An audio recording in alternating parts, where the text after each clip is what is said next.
রাজ্যের অন্যান্য প্রান্তের সাথে সাথে যথেষ্ট গুরুত্ব সহকারে এবং উৎসাহের সাথে কল্যাণপুর বিধানসভা কেন্দ্রের অন্তর্গত কল্যাণপুরের লোটাস কমিউনিটি হলে নতুন ভোটারদেরকে নিয়ে সারা জাগানো সম্মেলন অনুষ্ঠিত হয়। পূর্ব গৃহীত সিদ্ধান্ত অনুযায়ী আজকের এই সম্মেলনে অংশগ্রহণ করার লক্ষ্যে সংশ্লিষ্ট বিধানসভা কেন্দ্রের অন্তর্গত বিভিন্ন প্রান্তের নতুন ভোটারদের মধ্যে উৎসাহ এবং তৎপরতা ছিল চোখে পড়ার মতো। এই সম্মেলনে অংশগ্রহণ করে নিজের প্রতিক্রিয়া ব্যক্ত করতে গিয়ে বিধায়ক পিনাকি দাস চৌধুরী প্রথমে নতুন করে যারা ভোটার হয়েছে তাদেরকে অভিনন্দন জানান এবং আগামী দিনে গণতন্ত্রকে বলিষ্ঠ করার জন্য তারা নিজ নিজ ক্ষেত্রে যথেষ্ট অবদান রাখবে বলে এদিন বিধায়ক আশাবাদ প্রকাশ করেন। পাশাপাশি বিধায়ক পিনাকি দাস চৌধুরী দাবি করেন, যেভাবে বর্তমান সময়ে দেশ তথা রাজ্য প্রগতির পথে এগিয়ে চলেছে তাতে আগামী দিনে নতুন ভোটাররা দায়িত্ব সহকারে সেই উন্নয়নের কর্মযজ্ঞে শামিল থাকবে। কল্যাণপুরে আজকের এই নবমতদাতা সম্মেলনে বিধায়ক পিনাকি দাস চৌধুরী ছাড়াও যুব মোর্চার মন্ডল সভাপতি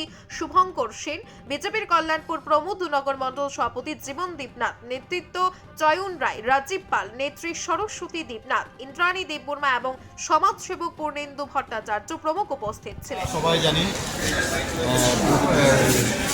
ভোটার দিবস পরিষ্কার সারা ভারতবর্ষে আজকে দিনটাকে একটি গুরুত্ব সহিত সেখানে পালিত হয়েছে এবং আমাদের প্রধানমন্ত্রী দেশে নরেন্দ্র মোদীজি উনি বক্তব্য রেখেছেন এবং আমাদের যুব মোর্চার সভাপতি উনিও বক্তব্য রেখেছেন, আমাদের সর্বভারতীয় সভাপতি জেপি নাড্ডাজিও বক্তব্য রেখেছেন, নবভোটারদেরকে নিয়ে আলোচনা করেছেন। তারই অঙ্গ হিসাবে আমার কল্যাণপুর বিধানসভারও নব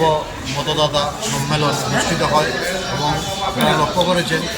এখানে অত্যন্ত আনন্দের সহিত উৎসাহের সহিত সেখানে হাজারো নবভোটার উপস্থিত হয়েছে। আমাদের মোদীজির বক্তব্য শুনেছেন,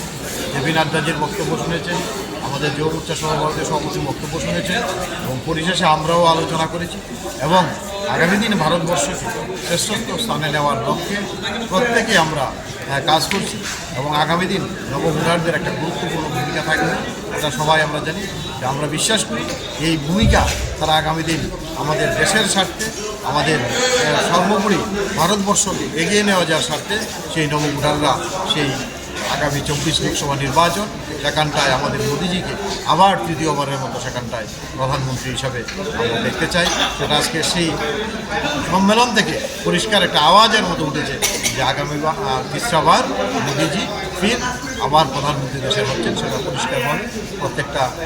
আমরা যে ভোটারদের যে উৎসাহ উদ্দীপনা দেখেছি তা থেকে প্রমাণিত। তাই আমি বিশ্বাস করি আমরা সবাই মিলে ভারতবর্ষকে এগিয়ে নিয়ে যাব এবং মোদীজিকে আবার পুনরায় ক্ষমতায় আমরা দেখতে চাই, এই আশা